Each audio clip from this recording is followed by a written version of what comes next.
Before that, Servos took it for its first test drive at an aerodrome.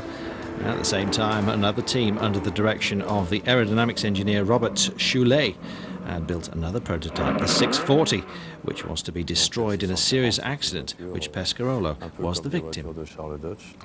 Yes, he said the 640 was a car like those of Charles Deutsch, very fine, but with a small aerodynamic problem that hadn't yet been solved.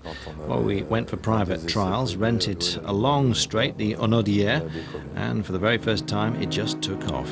It took off shortly after the Chez Guénizel restaurant.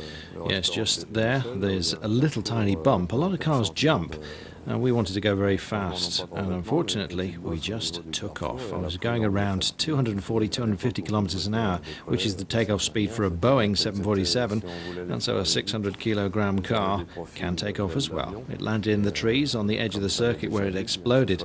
Afterwards it was just a case of instinct of survival. I don't really know how I got out of it. I found myself out of the car still alive. It was just miraculous.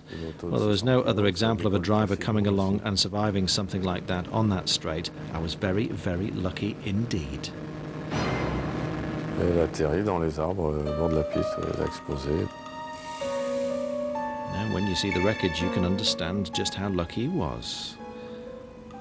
He said, I've had a very lucky career. If I add up all the accidents that I've had, I should have been dead an awful long time ago.